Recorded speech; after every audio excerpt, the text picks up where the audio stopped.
Hi, I'm Merrick D'Amato, And I'm Classic Gamer.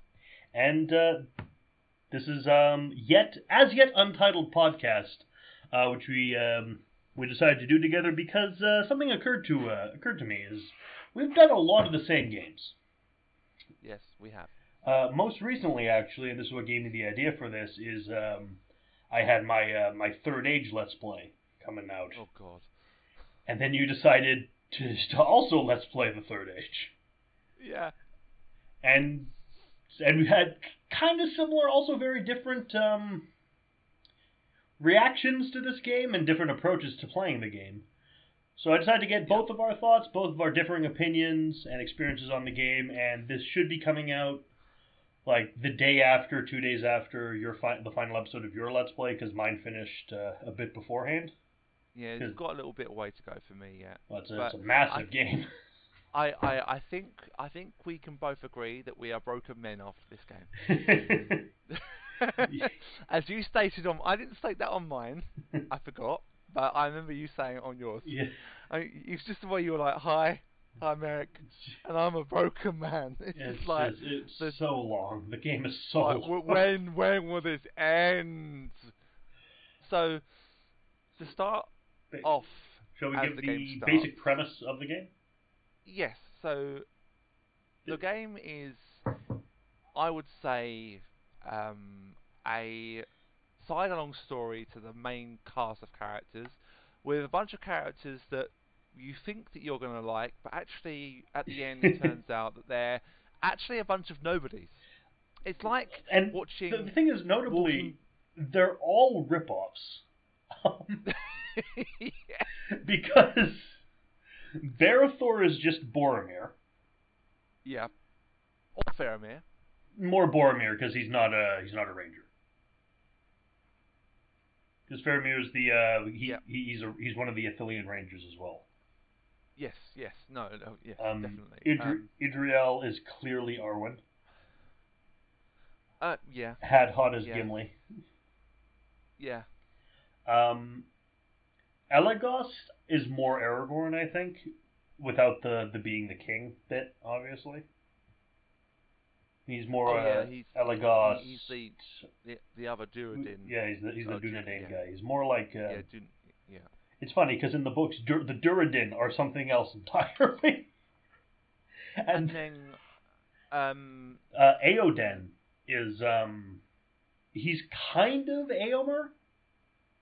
Yeah. But he's he's just a dude with a spear. And he's also, I think he's probably...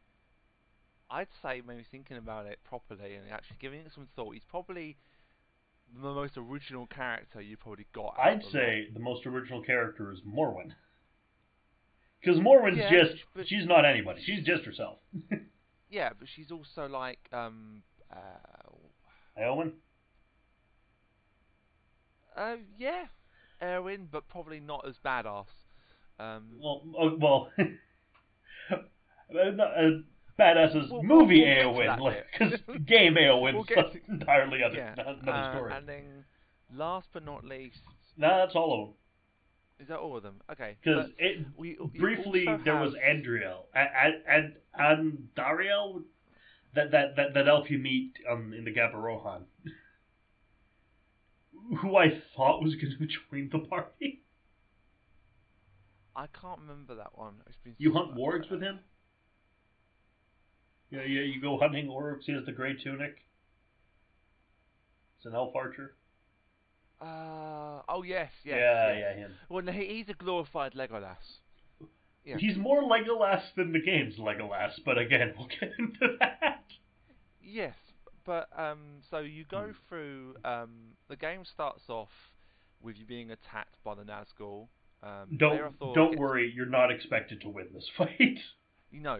Don't go into when you see. Basically, this is going to be a podcast about the game, so expect spoilers. So I'm not going to hold back. So when you first go into this fight, you're on your own. You've got 200 HP. You're against three Nazgul, and two Nazgul, and you attack them. If you attack them and you get the first attack in, fair enough. but your attacks are not effective in any shape or any way, shape, no, or form. all blades perish that pierce these Shadow Kings. To quote the book.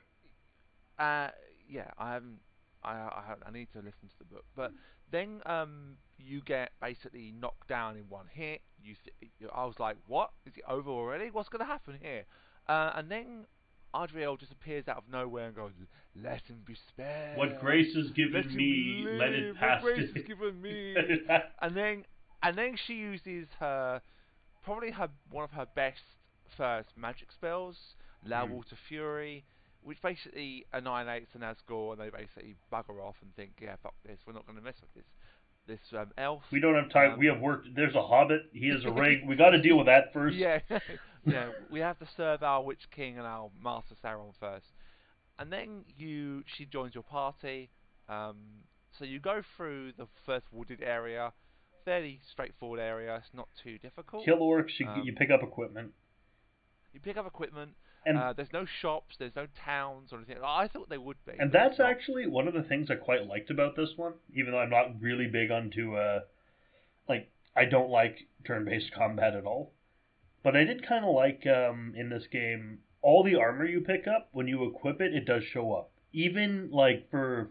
Yes, that's what I like. On not Barathor's ring, but, Hadhod's belt buckle, Elagost's brooch, Morwen. Yeah. They all show, even something so small just shows up on their character. It's all the little things all those little details that they put into the game there, I actually thought was a really nice touch, because there are a lot of games, and games on the PS2 didn't really do this.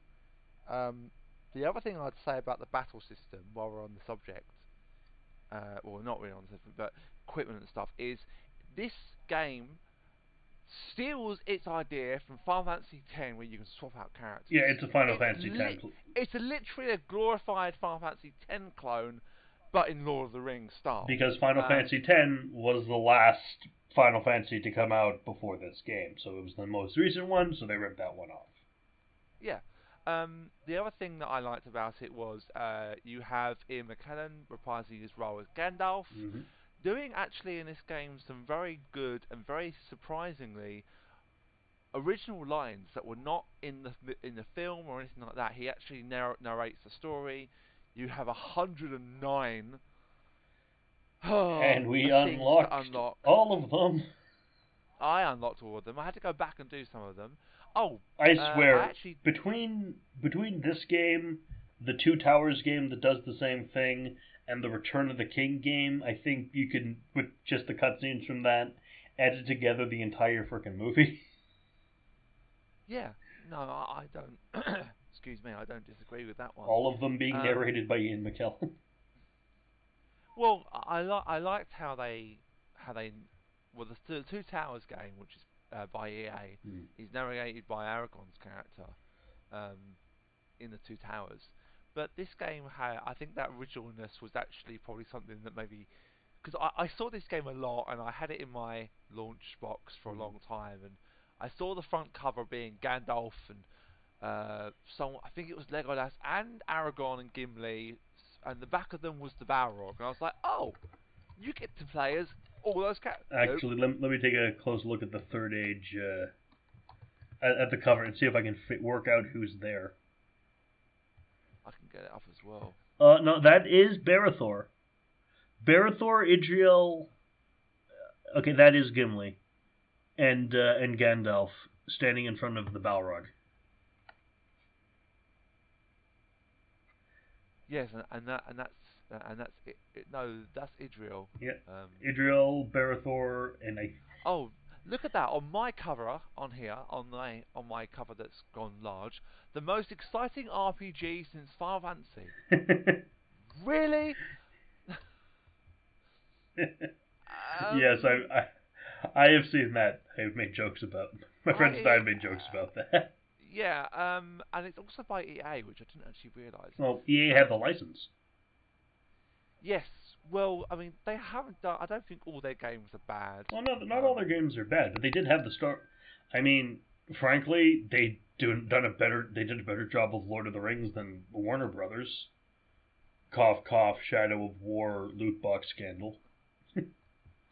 I've not played the Shadow of War ones, but no. So as you go through the first area, you go for it gracefully. You have other quests that you can complete, which I didn't really clock until much later on. Mm.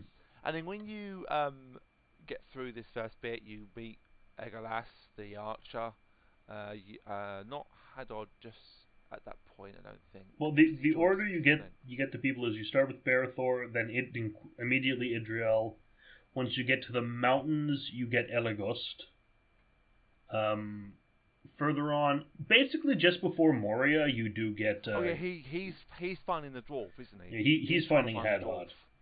Then that's the party you have all through Moria, which is so goddamn long. Yeah, so they go into Moria and basically Gandalf saying you need to follow the Fellowship, they need your help. But yes, it goes on far too long. I liked how detailed they made it. I like the fact that you got to see more of Moria than you did in the actual main story of the main films and the other games. Well, you only see Balin's tomb in the Two Towers, but I liked what they did with this Moria, even though it was very long. And then you find one thing it did that I actually quite liked, like story-wise with their Moria, is like going into the fact that the goblins of Moria, they worship the Balrog. Like their armor is based on the Balrog. They have the freaking Balrog's idol they worship. I didn't notice that. It's cool. But it's like yeah, but world eventually you reach the Bridge of Khazad-dûm. Of course.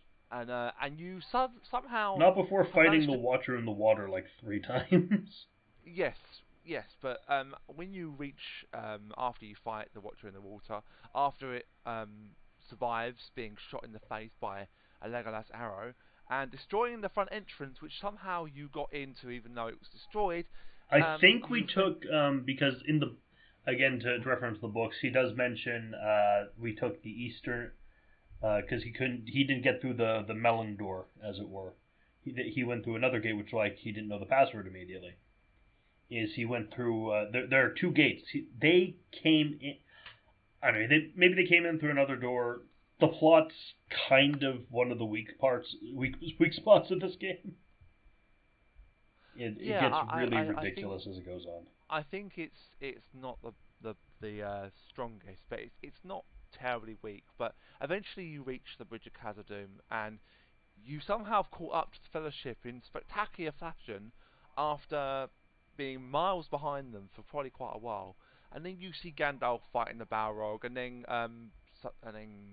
you team up with Gandalf. And you will never be more useless in a fight than in this one. Gandalf actually uses more magic in this game that are probably, I find, spells that I think he does have that's not elaborated on in the film, which I was disappointed by, is the fact that you get to use, and it's the same for his counterpart Gandalf the White, same attacks essentially. At least I think it is from memory.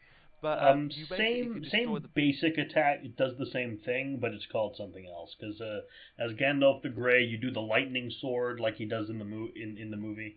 Yeah. In the extended edition. And Gandalf the White, he does the just the beam of light that he shoots at the Nazgul when he goes to save the people in Osgiliath. I don't think I used that one, but yeah, you team up with Gandalf, which is a really nice touch.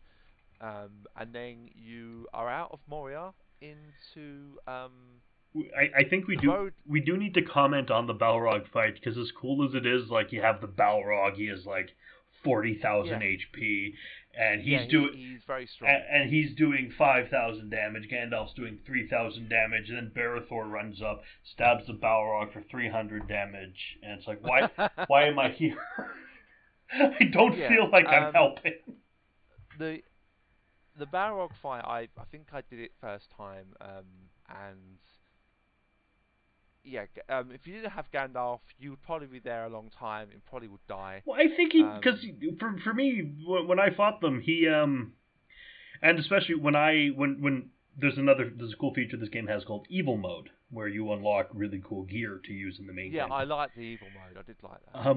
When I played the evil mode of Moria, I did the Pillar of Hate thing he has, where he Balrog goes up and he smashes all of you. I think I did that. I did well, that yeah. once, and everyone but Gandalf died immediately. Yeah, actually that happened to me. I think I just got as many buffs, got as Barithor and Idril to do as much buffing as possible of us, and of Gandalf, and then just let them die because it's not going to be helpful. Just let Gandalf do this. Yeah. Because there's no death. You're knocked out. Yeah, you are knocked out. You have to be revived. But yeah, the evil mode. It starts off really kind of fun and a cool little feature, but turns into a bit of a bitch fest later on. Because it gets to the point where it's infuriating. The game kind of gets easier because you level up. You don't level up the bad guys. No, not at all. They're static. Yeah. They are very much static, and essentially you get a fight with like 3 of the same dudes that has one attack, like the bowman. There's just the Morgul bow that is just the only thing that does is basically causes silence or paralyzing,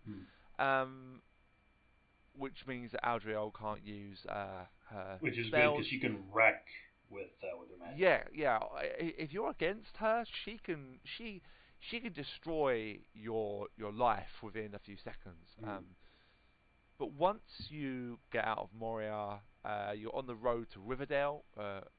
No, we came from Rivendell. We're on our way to Edoras. We're in the Gaparola. Oh yeah, yes. I was going back over old ground in my last video, but so you leave Moria and you're basically within the rocks where Gimli, Legolas, and Aragorn basically go through. They run sort of through it, where the Uruk-hai go through. I cannot run all the way to Isengard. Keep breathing. That's the key.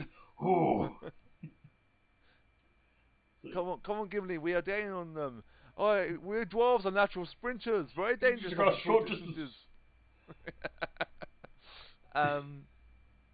But then you have to go round and like all the red dots, which are your objectives. You go to one, then one appears all the way back behind you. Then you do that one, and one appears on the other side. Also, fun. And then very important if you're going to be playing it. You will notice like a Palantir or an Eye of Sauron slowly filling in on the screen. Yes. This means that a random encounter is going to happen. You're going to fight. I like how that sort of, and if you actually change directions, it actually can disappear. Yep. I found that out. So if you go one way and then you go, actually no, I'm not going to get into a fight. I'm going to go the other way. And then we got you did kind of get the problem I didn't face, where I just went into every combat.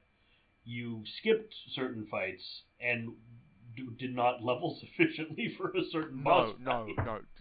Definitely not. I was doing fights when I was just attacking, when actually I had to use my skills, and I was like, how do you level up skills? Because you level up. Because the thing is, the game is tricky. The first time you said it was leveling up, and I was like, okay, that's all right. And then it was like, no, you have to use them. I was like, my big problem then. Because attack, like there's an attack option. Word of advice if you play it: never use that. Never attack. Always use swordcraft, leadership, axecraft, spearcraft, that kind of stuff. Never use the standard attack. You do get one skill point per attack that you use from leadership or whatever skills they might have. Each of them have their unique kind of skill base. So Barithor has swordcraft, which is basically a lot of strong, heavy attacks, which charging up. One of my favorite of his, actually, aside from Ecthelion Wrath, that's the big 3-hit he does, is yes, I did like that one. Orcbane and Uruk-Bane are Uruk-Bane is a godsend in Helm's Deep, but when you get targeted strike, this is an attack that ignores armor completely. Yeah, I did get that right at the end. It is beautiful. It is great. I did what I referred to as Balrog damage, because I did once do that attack 100,000 damage. Like, ooh. You did how much? It was like a triple crit or something.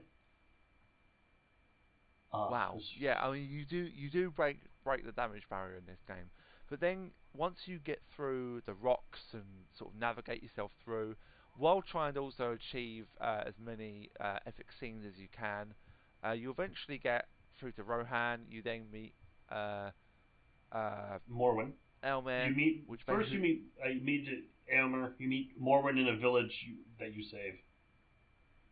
Yeah, that's after you kind of like you find Elmer, because Gandalf suddenly appears within the rocks and says, "You need to find Elmer. We're looking for him." I was like, okay, so like, aren't you with Aragorn giving you a Legolas? Now this is before he shows up to them.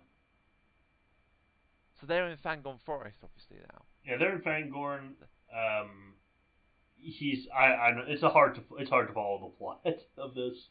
It's hard to kind of like pinpoint the plot of this game towards maybe where the films are. It is very following along to fairly okay way, but once you get through there, you then ow, socks, go away. We're experiencing feline technical difficulties.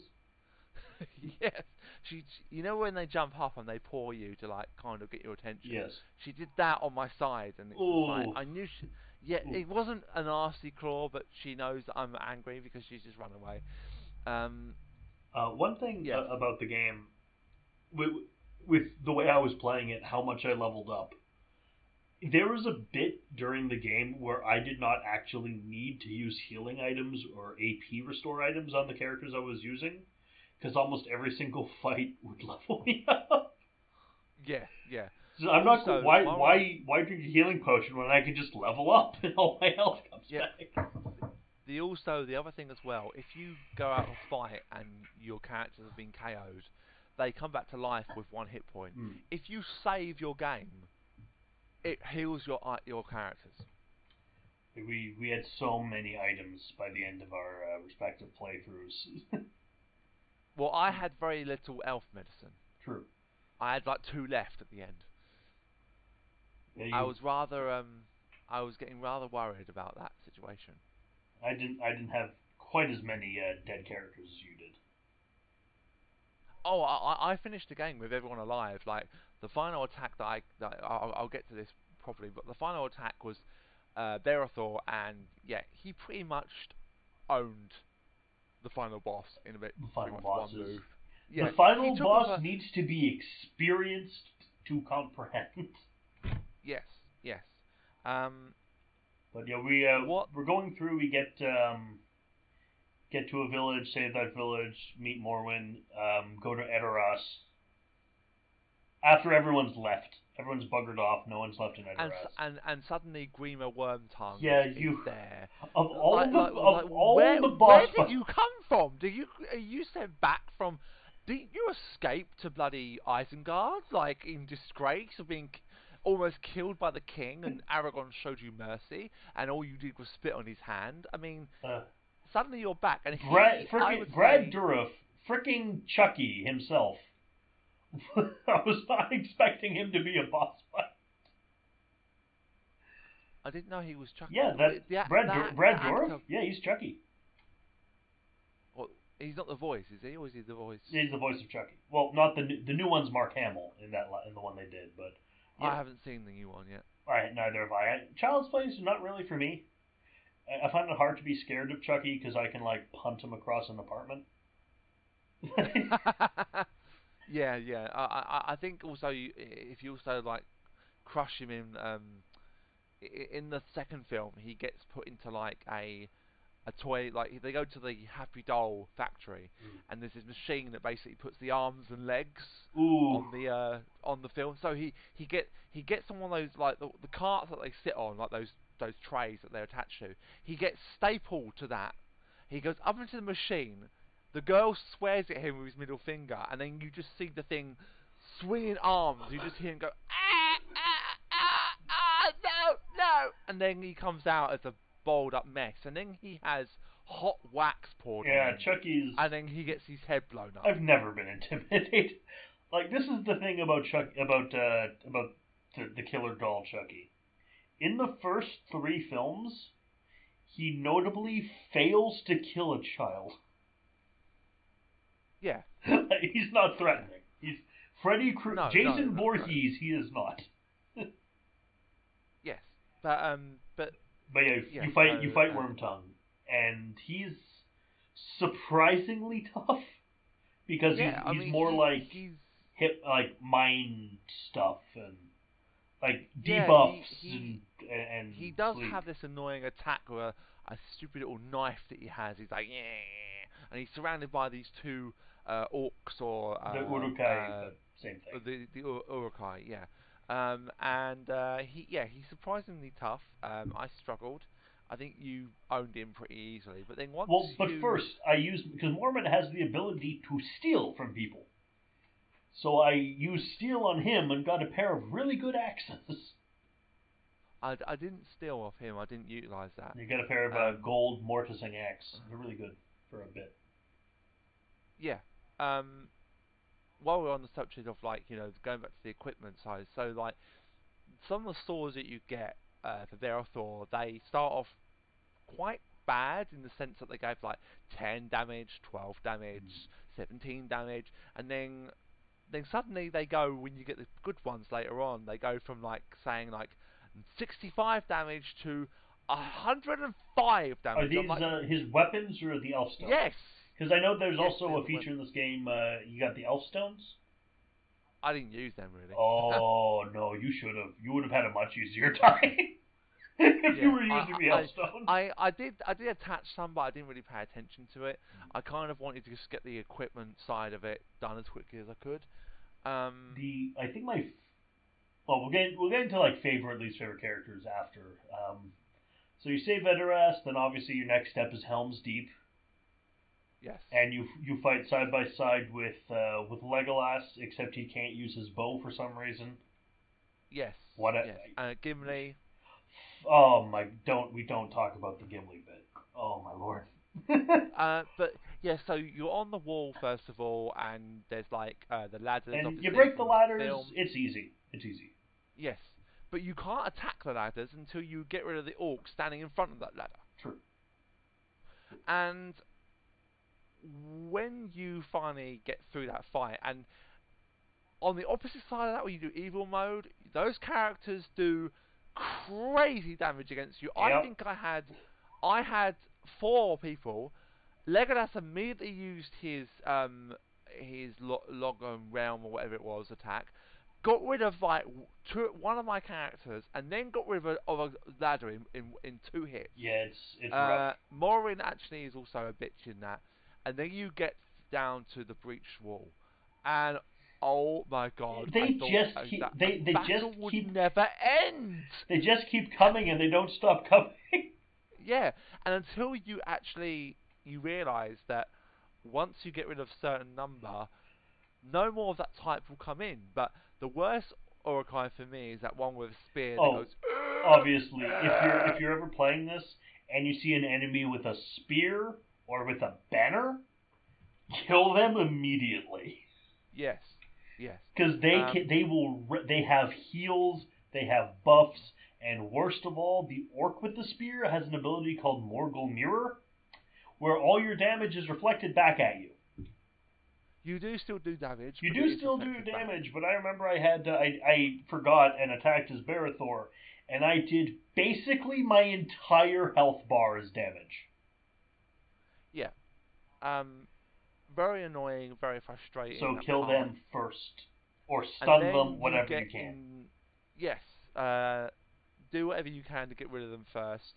And then after Once the trolls show up, you're good, by the way. Troll is just like in Two Towers, in the equivalent scene in Two Towers game. Oh, don't talk about that. Once the trolls show up, you're good. Kill the trolls and you're done. Yeah. Then you fight with Aragorn, and that was good because Aragorn is really good in this game. Yeah, I think he's probably, out of all the guest characters that are temporary characters in your party, Aragon probably is. He is Probably the second time you team up with him, he is downright broken. Yeah, I mean, I'd say I want to say he's the best, but you know, there are probably. Is there one? I mean, Legolas is probably a very close second. Technically, the best would be Gandalf the Grey when you team up with him, but that's just because what you're fighting is so like incomprehensibly powerful that he has to be, or it wouldn't be fair. Yeah, definitely. Or at least it wouldn't be fair for like the early game, which is what Moria is. I'd agree with that. But then you get into the Hornburg courtyard, and you get into some random fights. You can go and save. Obviously, I would recommend saving whenever you get a chance. Save the fucking game. Also, open every treasure chest you see, because there's a warhammer made of mithril for Hadhod that you want. Yeah, you want to get that before the battle starts, though. You want this. Yeah, you want to explore Helm's Deep before. Also, if you go into the armory and check the shelves, you can get some items from there, and they do respawn. And some armor, you go back there later. and some weapons. And some armor. You have another guy with you by this point. You have Aoden, who is you have the spear guy. He's a Rohirrim with a spear who doesn't know what a thrust is. Like, I've always he has this attack called Horse Lord Skewer, where he smacks the enemy with the spear. It's like, no, that's.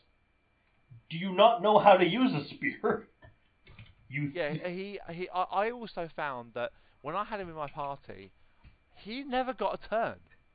You have to boost. That's actually there is a stat that you need to boost for that is speed. Because the stats, some of them make sense, some of them don't. Strength, how much damage you do. Con, how much health you have. Spirit, how much AP you have, and I think how much damage spirit attacks do. And also if you Dex, do how likely you are to hit, which we both had issues with because I remember having like 103 Dex on Barathor and still missing an enemy.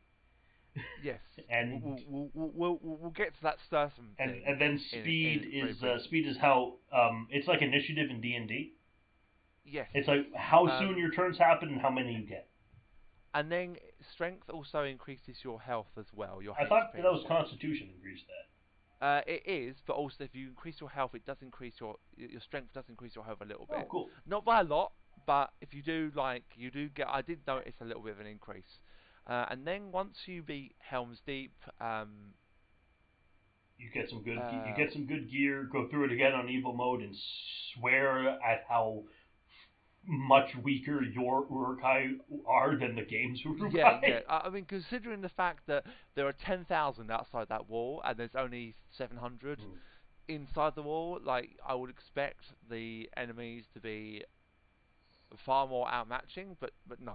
When you have a character like Legolas that can take off 25,000 in his first attack, and your character has 15,000, yeah, you're pretty fucked. Go first and try to go first and stun them all. Yes. Well, I just raged through that. Then we go to Osgiliath. Oh God. Osgiliath is not fun. No. And because one character you. Oh God. One enemy. Oh. One enemy. What he's the one that has the one that goes The time of men is over. The time of the orc. That is General Gothmog. Yes. He is. I actually had an action figure of him when I was a kid. He is big, but he's also the orc who almost get. He's the one with like the really disgusting growth on his face. That's Gothmog. He is. And also he's also got this good arm, and he's got a slightly worse arm. He's got a bad arm. Been chopped off. Yeah. That's just because orcs are weird looking. I don't want to describe what that arm looks like because it would be insulting to people who would find it insulting. So if you watch the film, you probably would see that he does look a bit demented in some cases. He is not a fun boss fight. What he does is he does decent enough damage himself, but that's not the issue. The issue he has an insane amount of HP. Like, I looked, he has more in HP than the Nazgul, the Witch King, or the final boss. What? Yes. Comparatively to where your levels are, he is harder than the final boss. And he is harder than the Witch King. That is mind-blowing, considering the fact that the Witch King has 200,000 HP, and we'll get to him in a short bit. But he his main abilities, aside from having insane amount of health, Warrior Slash. Warrior Slash is nothing compared to the Black Gate. Yeah, well, that's when you fight him the second time. Okay. You fight him the first time. You have to fight this guy 3 times, by the way. Is it 3 times? You fight him 3 times. I think you fight him way later on too. No, I never fought him later on. I'm getting him mixed up with the movie where I was hoping for the scene. It's only twice you fight him. Oh, yeah, twice. Fair enough. You played it more recently than I did. But I was hoping for on Pelennor Fields a scene where it starts you fighting him again. But like in the movie, instead of your party, you have Aragorn, Gimli, and Legolas with you, and they kill him in one hit. Because remember, have you seen the extended edition of Lord of the Rings? Yeah, I've seen it. Where Gotham, he's gonna kill Eowyn, and then all of the guys run in. Legolas shoots like 3 arrows in his head. Gimli cleaves him with the axe, and Aragorn beheads him. And then after doing that, they casually just run off. Yes. And run forward. It was a great scene after playing the game. It was. You fight him once. He's okay the first time. But when you fight him the second time, when he's like on this, he's an asshole, and he's like, he's taunting you and going, oh, the time of the orc has come, and he says that again, and then you fight him, and do not kill all his cronies first. No, he'll just bring in more. He'll just bring in more, and then you have the worst ad in the game. One of the worst ads in the game, Faramir. Yes, I would say he was the worst for me at that point until we get to the worst, which we'll get to in a short while. Which is especially disappointing that one's the worst, actually. Yes, I was kind of hoping that the fact that she's badass in the movie and really doesn't get a lot of a chance to really excel in the movie, apart from really a very...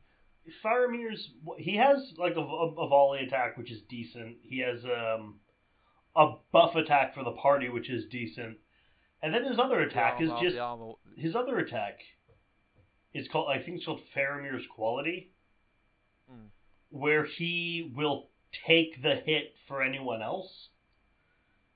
Which is not a useful attack when he has less HP than anyone else in your group.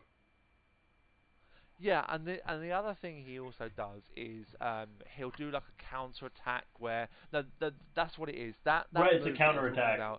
Yeah, he does a counter attack which is just simply a volley of arrows. Yeah, which does damage that is decent to everyone else, but Gothmog. Yeah, it's not useful in the Gothmog fight, and you only use him in the Gothmog fight. No, and then once you then beat him. It's assuming that you're still sane by this point. Then you have to fight a Nazgul on a Fellbeast. Yes. And you kill the Fell. You deal with him, and then Idril leaves your party. She gets taken by the Nazgul. She gets taken by the Nazgul, and then you keep cutting back to her fighting orcs. I don't understand it. It doesn't really build the storyline. It just means I have to keep reordering my party every time. It's just... It breaks the flow gameplay-wise for me. Well, it's then... Once that's done and you get into the sewers, but you fight the Nazgul... You fight the... I had at least, 3 or 4, mini-boss encounters with... Other mini-boss encounters with the Nazgul. Yeah, I think I fought him. I think before I put the cheats on because Yeah, I couldn't Osgiliath, I win. think, is where you broke. Osgiliath Yeah, is what broke you. yeah. I don't know if it's got to that point yet Because, on and this works, my LP is yet. when Gothmog says to the Witch King, what about the wizard? He's like, I will break him. And the Witch King did break you. Yeah, yeah. he, he did. Yeah, Because I couldn't. I after think, but all the orcs and the Nazgul and the Felby so many goddamn times, you get to the Witch King, and you're fighting the Witch King as only Barathor and Idriel. yeah, Which for both of us was an oh shit moment, because I had put basically no points into Idriel, and you had put basically no points into Barathor. yeah. The opposite way round. But the fight when you do that, He's on a it's Felbeast tough. for this fight as well. But then, when you the bit that I think broke me again. I just been broken. I'd sellotape myself together, or sticky tape myself together. For those in America, We just call it Scotch tape. Yeah, we called it sellotape. Nice. And when I fought him on evil mode, both Barathor and Idriel got in two attacks one after the other, which took off 15,000 of my 70,000 health. I did Morgul Wind and stopped them from doing anything, and then drained the health right back. I didn't even get a chance to use that. And I was just like, so I started again because when you use cheats on the GameCube version, and you basically buff Barathor so he can't die, the only cheat that works is for the cheats that are on there only work for that one character. But for me, I kind of think I glitched the game a little bit because I had Barathor on my left side of my party, so the far left, if you're looking at it from like an over-the-shoulder view looking from the left, and anyone in that position has unlimited health. So if you get killed, it goes down to 0, and then it will go up to 9,999, and it will go back to your health that you've got. But when you fight evil mode, make sure you turn the cheats off, because if you don't do that, one of the characters in that spot has unlimited health. And Eragast had this problem, and I killed him. He fell down, and the fucker got back up. And I didn't realise until afterwards, and I was attacking him. I was like, am I not taking off any health? 4,000, no health bar going down. What's going on? So yeah, just a fair warning if you do. I wasn't planning on using cheats. I don't normally use cheats. I know we're both guilty of using cheats. I do not consider it guilt. I do it as much as I can and freely. I fully support it. Yeah, I mean, if they're there, if it's a single player game, mind you, don't cheat in multiplayer. Don't be a dick. Yeah, don't cheat in multiplayer. But if you've got the chance to use a cheat that could boost your chances of getting past a certain point, I only plan to use it for that one fight. That plan went out the window as soon as I got past Asciliath. And then once you get right past Asciliath, you then get Minas Tirith, finally. Which is probably one of the more that breaks the tension a little bit. I think breaks the mold a little bit. It's one of the just easier enough. levels. I'd say it's one of except the for late one game very tense, like constant enemy pile-in fight at the gates. It's pretty chill. Yeah.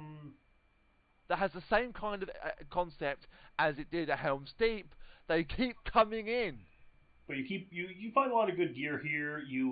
There was one cool bit where the party is split, and I think like Eoden, Morwen, and Elagos deal with one group of enemies. Hadhod, Idriel, and Barathor deal with the other group of enemies. And then the one that deals with the other group that has Barathor in it, then has Gandalf join to fight the Witch King. Yeah, you fight the Witch King again with Gandalf the White. You fight him quite a few times. He's the one you fight 3 times. Is the Witch King. Yeah. But so I'd like to talk about. This is what helped me level up so much. One random encounter I got in the Gap of Rohan. I got randomly attacked by the Nazgul. What? 3 Black Riders on foot.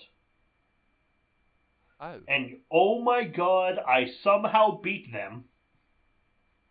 I didn't see that in your. I didn't. Admittedly, It's there. I was watching it, and then I skipped like probably 10 videos.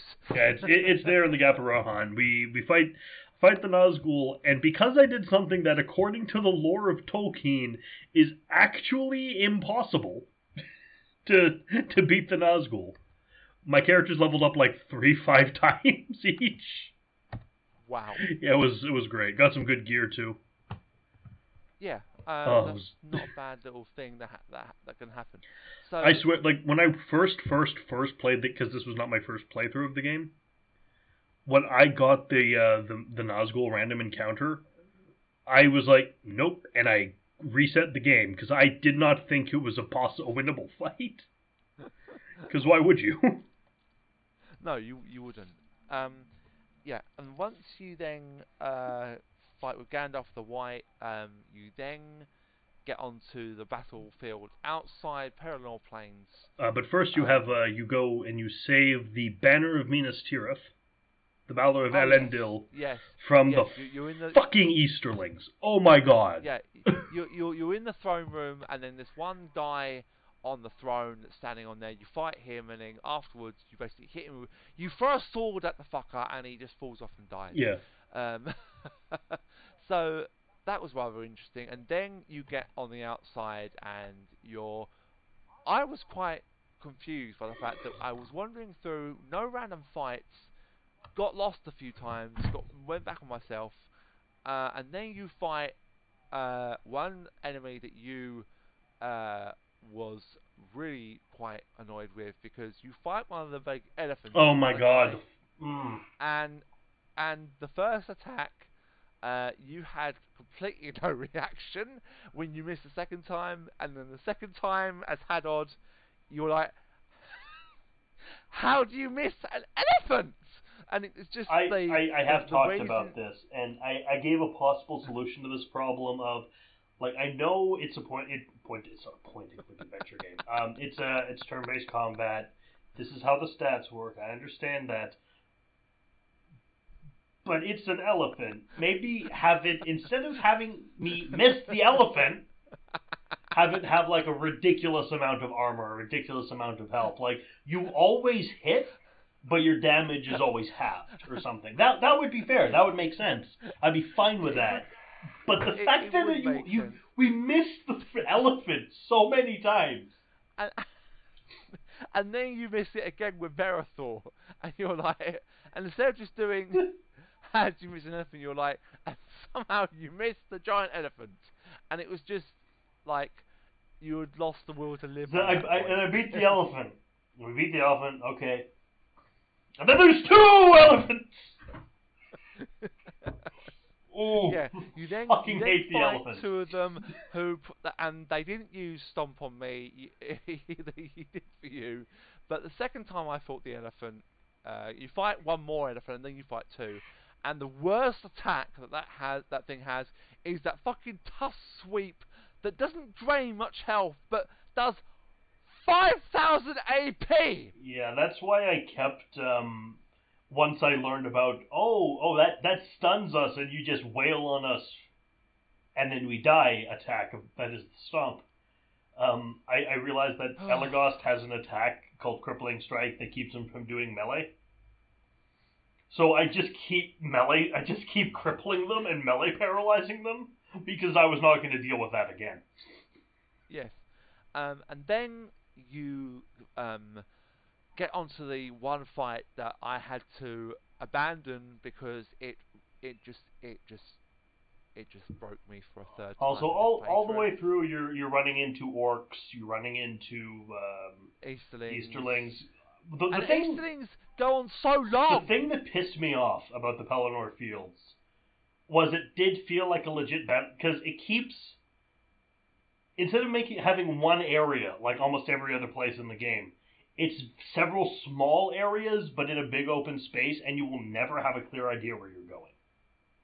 No. And that pissed me off. You see the red dot, but you go towards it, and then you realise and then it's you're in the opposite direction. It's like crossing a room in one of those Resident Evil style games where the camera shifts direction like every few steps. It's just camera angles. And then the right direction key to move forward keeps switching too. So it's well, no, the old Resident Evil games are always tank controls. So well, this is more one of the forward. This is more one of the bad ones, not Resident Evil, like the Ring Terror's Realm kind of thing. Oh yeah, I was gonna watch your playthrough of that the other day, but I saw it on that Rage playthrough, but I don't know why half of them are in that playlist, because some of those things you're actually quite calm. I don't know. And the one that isn't in Look, there. I'm not going to criticize it. I have a fan, and the fan is doing stuff with my content. I'm just going to take it as a compliment. Yeah, I mean, it is one, but I think one that I think he hasn't put in there yet, which I'm surprised about, is the river ride that you do in the first Mummy game. Yes. That's a future podcast, if this one works. Yes, yeah, but probably a very short one, because I can't remember anything about that game very much. I have to replay it. But so you finally then get to the Witch King, which broke me for the third or fourth time. This is the final Witch King fight. He is on foot. He has the flail you have to deal with. Yes, and he is, at this point, I read he had 300,000. He then uses Scent of Flesh, which heals him. Overkill heals him, and then basically can use the Wrath of the Ring, another fire attack, and I kept fucking missing. The thing is, every single time. I never dealt with any of that, because as soon as I saw him, I wonder if I can use immobilizing attack on the Witch King. I wonder if I can stun the Witch King. I'm sure he's immune. He's not immune. Okay, we got this. Yeah, I used the stunner thing, and he was like swaying for about 5 turns, which actually helped me get him down to like the yellow part of the bar. And then once you eventually get through the Witch King, providing you're still sitting up in your chair at this point and haven't snapped your controller in half like I almost did during the first time I tried him, you then meet Aragon randomly. But before we do have to talk about the Witch King fight. Oh, do we have to? Eowyn is the ad in this. Oh, and she is so incomprehensibly weak. I mean, her best attack does 5 hits. And when it's like 5, you're thinking, 5 hits, that's cool. It's 5 hits to 300 damage. HP. I think the max I got from that was 1004 HP. Just for context, Barathor on like a regular special attack now, not a crit or anything, was doing around 8,000 damage. So she was not exactly useful. Yeah, she joins your party. And I bet maybe she has like some really cool buffs that no buffs for you, no debuffs for the opponent, just shit damage combos. Yes, just 4 attacks that do like 1 attack, 2 attack, 3 attack, 5 attack. But when I saw her, I was like, oh, it's Eowyn. Probably one of the characters that probably everyone would say, well, actually, she's actually really, really good. But no, for a character that you would expect to be really good, because you see her with the sword in Legolas in the film, and she does that swinging movement, and Aragon blocks it, and she whips it out and says, "Women of this the women of this land learned country, long ago that those without swords can still die upon them." I feel neither death nor pain, and after all that fucking bigging herself up, she is the most useless, underleveled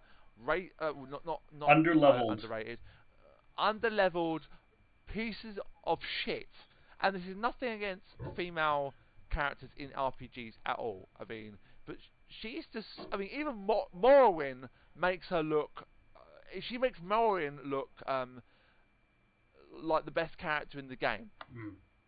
And Morrowind is probably the weakest character in your main party, but Erwin, she makes Maureen look amazing. I said that rather the wrong way around, but she makes Maureen look amazing. And then once you beat the Witch King and you finally get through that bullshit, you then fight the 8 Nazguls as well as some Eastlings and some other trolls. But the thing is, you have Aragorn with you. You Which do, means every fight is a joke, because he has Yes. Army of the Dead, which is just, alright, all of the enemies, it's called dead. Dead. It's called Dead. It's dead. Just every enemy, dead. Yeah, I think I used it the first time, and it killed the troll and the 3 within in one hit. It's definitely the best one to use if you can. But the first time I got Aragorn, he was stunned, so he couldn't actually attack. Warning though for Army of the Dead. Aside from the fact, like, it takes like almost no AP, it's amazing, but it does have like a full minute long animation. Yeah. So it'll draw things out. Where he kind of like he breathes out slowly, like kind of breath out. And I was like, why are you doing that? Like, are you breathing to let the king know that it's okay to appear suddenly in front, even though they're all on the battlefield fighting every single orc, and they annihilate everything and everything, apart from the Nazgul, which they only take off half of their health bar. But still, that's like half of the health of a Nazgul. It is, but I managed to kill the last Nazgul by Berethor basically getting a normal attack in, and it killed him. There's also this thing of apparently the Berethor was stabbed with a Morgul knife, and so he is under the control of the Nazgul, or Saruman's involved a bit, I guess, maybe? I don't know. The plot is an incomprehensible. Around the time after you beat Helm's Deep, or when you get to Osgiliath, you realize that the plot has stopped trying, and it just becomes incomprehensibly confusing. Yeah, I mean, in the fight with the Nazgul and Osgiliath, he's told that he has a Nazgul blade buried in his chest. He was awoken by Saruman, and he then gets his blade and rips it from his chest, collapses, and then gets up like he's not even injured. I personally admired that he managed to do it through full plate mail. Yeah, I did spot that as well. I think I was too, like, what? kind of like expression. But then, once you then fight the 4 Nazguls, or the 8 Nazguls, you kill them all, and then you get into a cutscene with Aragorn, and Aragorn, he says the thing that he says to the hobbits to you. Yeah. Oh, Morwen's dead, by the way. Morwen is dead. Yeah, Morwen dies, and Aragorn uses elf magic to bring her back to life, which, actually, thinking about it, she gets stabbed by a Nazgul. Now, I don't know if that was it wasn't a Morgul blade, because she would be dead probably already, or just injured, but he brings her back to life with elf magic. But in the film, when Frodo suffers the same fate, he can't do it. This is after he's geared. This is post-Lorien, post-Rivendell. That is him hanging out in Bree and not bathing. He's improved. He's accepted that he's the king, and there's a line in the book, like, the hands of the king or the hands of a healer. It doesn't mean he has magic powers, but whatever. Yeah. We had our tension for a good 3 seconds, and they removed the tension. Let's get to the final boss. And then suddenly it's like, what do we do now? We gather our full strength and march on the Black Gate. And then suddenly, instead of going to the Black Gate and fighting, I was expecting to fight the Mouth of Sauron. You suddenly appear in Mordor on top of the tower of Barad-dûr.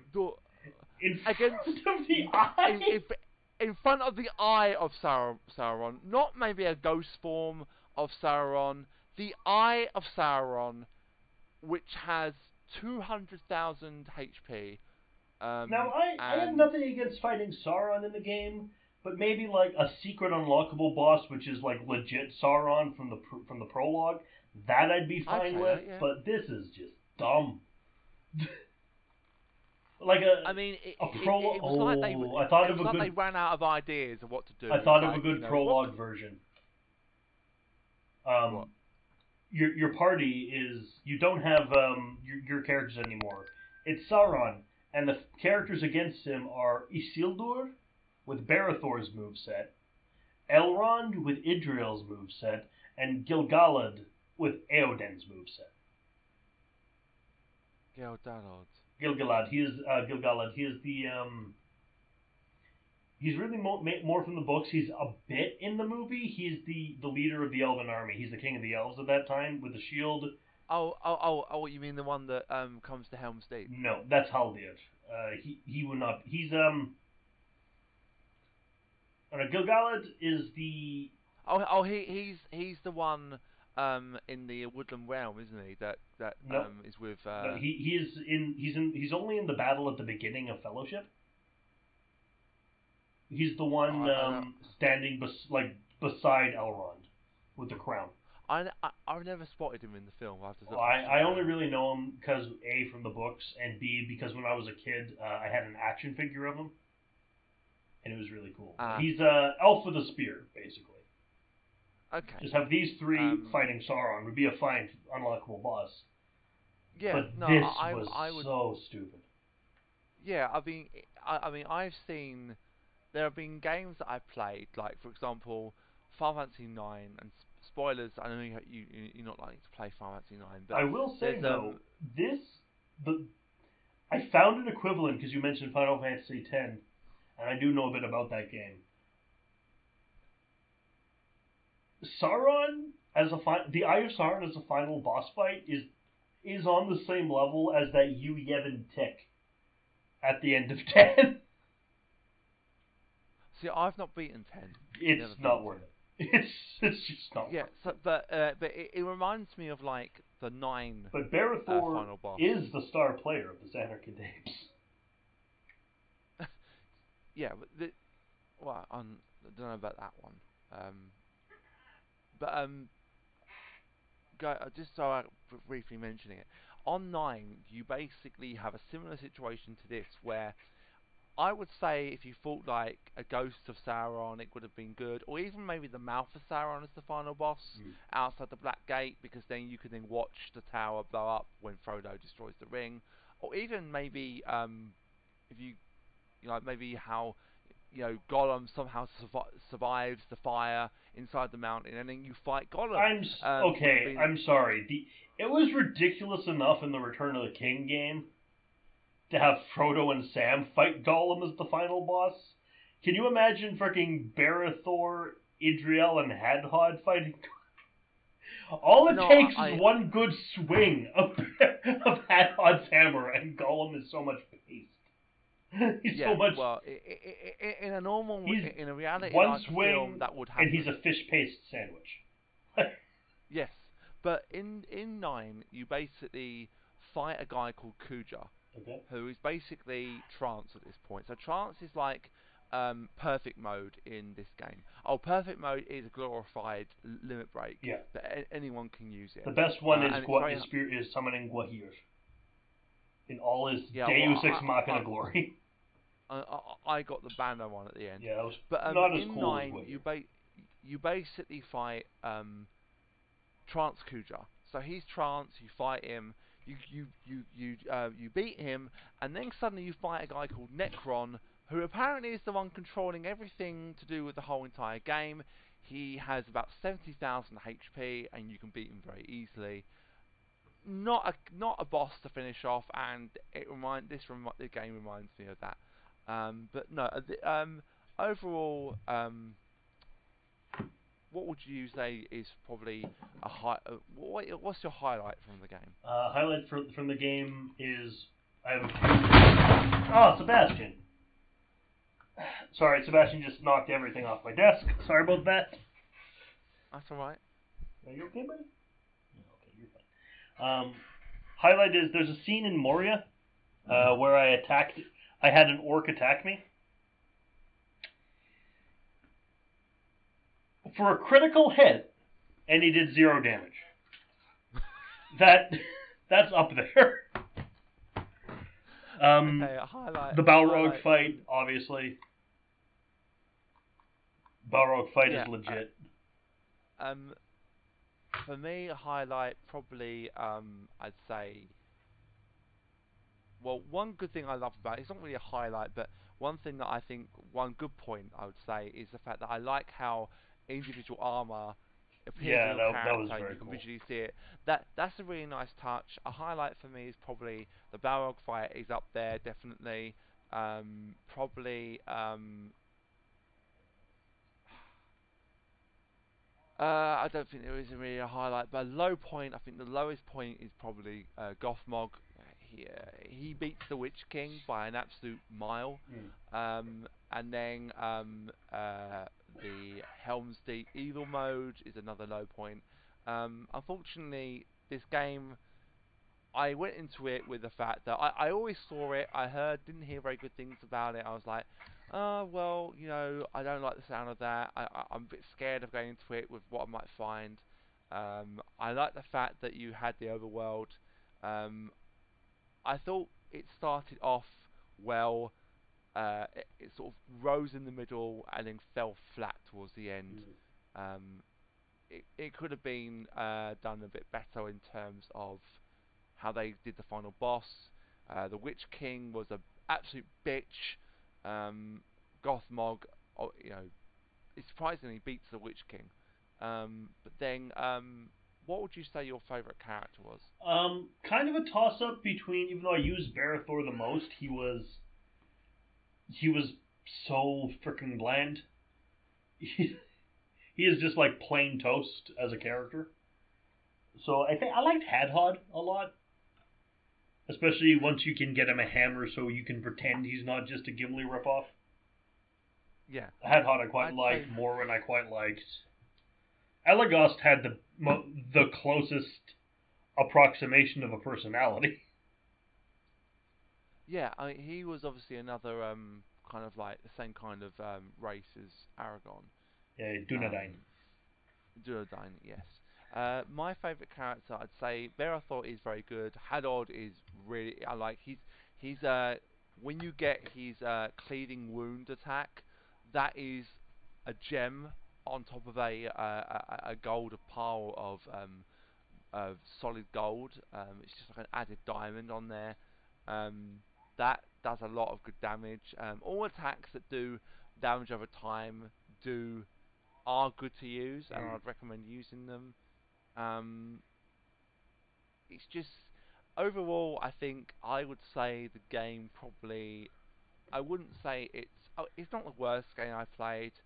Oh, I've certainly played. I, Like Aragorn's Quest is undoubtedly a worse game than this, see, I've not even touched in that game terms of yet. Lord of the Rings, because it's just everything from the trilogy again, but only with Aragorn. It's like a stripped down version of the EA games, and it's I think I was expecting from Aragorn's Quest like his like what he was doing before the movies kind of thing, but no, it's the same old stuff again. Yeah, kind of like how he got to Bree to meet the hobbits and that kind of thing. How his hunt Um, for Gollum at the years ago, that kind of stuff would be cool. But he hunts for Gollum, does yeah, he? in the book, yeah, he's the one who like catches him and brings him to Gandalf and Mirkwood. To be I didn't realise that. yeah. But yeah, the game I'd say probably if I give it a score out of 10, I'd say maybe a 7. I think might be a good. I kind of have it as a 6 personally because it is still it's like a microcosm of why I don't play turn-based combat. Like the fact that every single attack for some reason gets a whole full minute, like 90 seconds even of animation just felt padded and drawn out. Yeah, I think the other thing as well I'd say is the game is very unbalanced in the fact that when I counted in one fight and the enemies got 8 attacks Yep. before I got 1. Yeah, it is frustrating. Is a when you EA, if you ever hear this, okay, like just take it from me that's played Final Fantasy games. RPG games done right, you know, you can do an RPG game if you actually look at it and think, how can we make it unique? Make sure that if it's a turn-based strategy game, you give everyone a fair turn. I don't mind if you see who comes next. If it's like you and then 2 enemy attacks, that's fine. But when it's you and then 1 attack from the enemy, another attack from the enemy, that kills 1 of your characters, 2 more attack kills 1 more, and then the next one kills the last one. And on that bridge of death that I called my video, Oh, death, yes, or that the bridge bridge. of rage, that fucking, I think you said the Nazgul broke me. I think probably that broke me first. I was ready to, I was like, and then I died. That was the first time I died when I got to that point. I hadn't died up until that point at all. Hadn't been KO'd completely. I've been very, very careful because when I looked at it, I was like, you know what? I want to know. I took my experience from other games and went into it with the fact that I know how to get through a fight, and sometimes often what you do is cheese the game in a way, or cheese it in a point where you'll do something that can make you win. I don't think I was always successful in this, but overall, one thing that kind of did bug me about it is you're leveling up constantly. You're constantly getting stronger. You're constantly getting better gear, but you never feel stronger because everything scales with you. So I never felt like, I look cooler, I have these cooler things, I have these cooler attacks, but I'm not, when you like compare like to the HP and the armor the enemies have, I'm not doing any better than I was in episode 1. And it's kind of just, it's a little disheartening. Yeah, I mean, it's the fact that, you know, it's like you do level up, but you have to obviously, like, if you're not used to RPG strategy-based games, normally your stats increase on their own, but you have to do it manually yourself, which I think gives you a bit more control over every character. I never unlocked every single thing with every character because the last one on every character, I think Morrowind has probably the most skills to learn. 100 skill points are needed, which means you have to use an attack 100 times, and I got close because I never used attack, but I just ignored certain, like I had no reason to use magic with Hadhod, for example. And fucking Aodin's magic was just weird. Like, it's exclusively drain life from enemies, drain AP from enemies, and channel it into allies. It was just such a weird pull that almost doesn't work in Lord of the Rings. Did you also know that Morrowind actually can copy Adriel's magic attacks and can heal you? Really? Yeah, there's like, if you go down her list, there's like one called like it's like something magic, like, but what she does like Adriel's gift that cures you by the later point of the game full health, but I think it does like half the heal.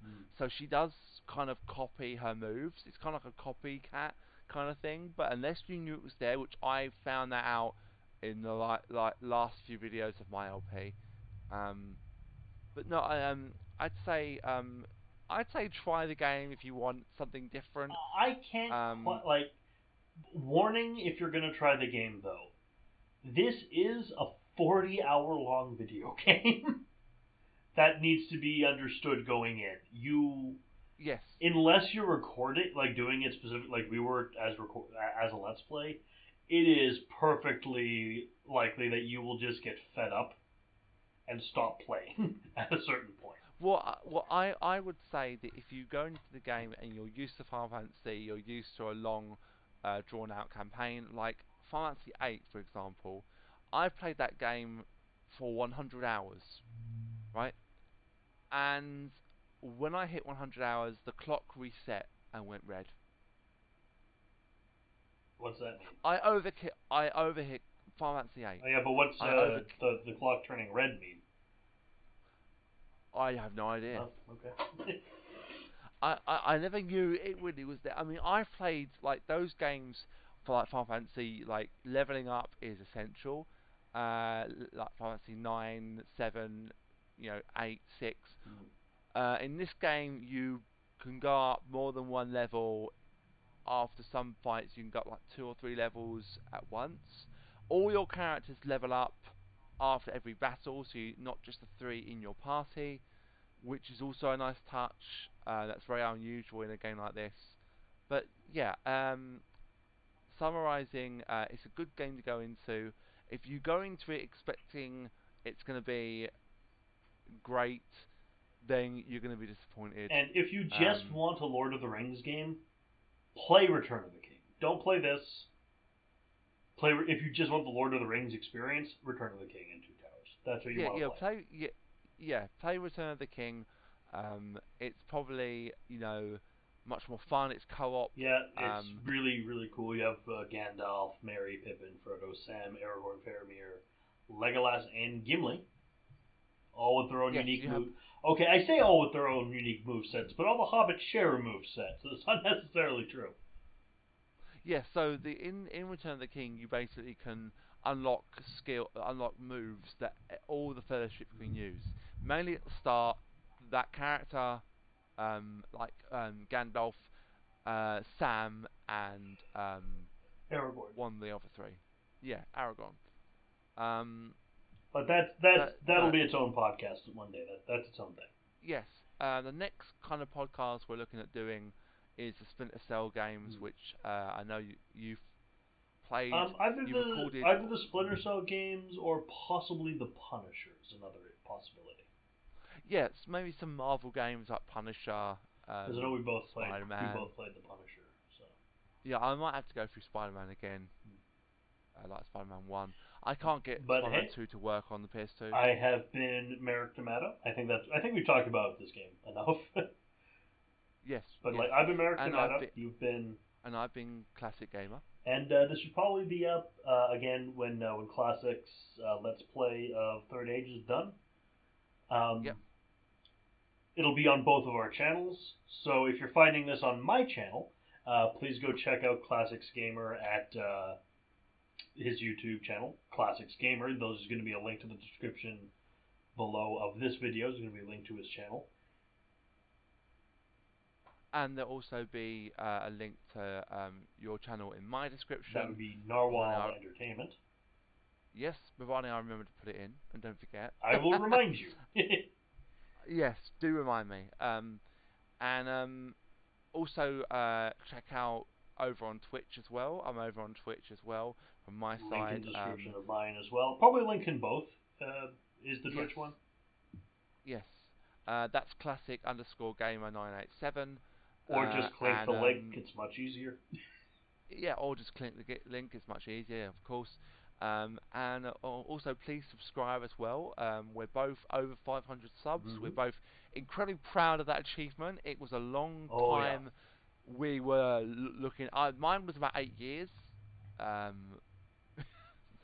think I'm coming up on this November. Going to be my 8-year anniversary of doing this channel. Yeah. So it's taken. Mine was I think 7 years in March just gone. I think. I started in 2014. But yeah, you can see what we have on our channels.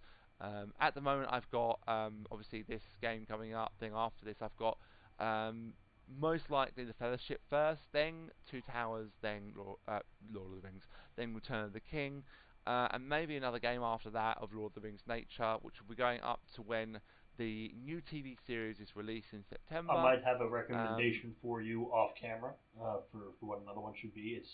It's actually one that is very, very enjoyable. Probably my favorite of the Lord of the Rings games, actually. But I'll let you know. After. Not the Hobbit. No, I said good.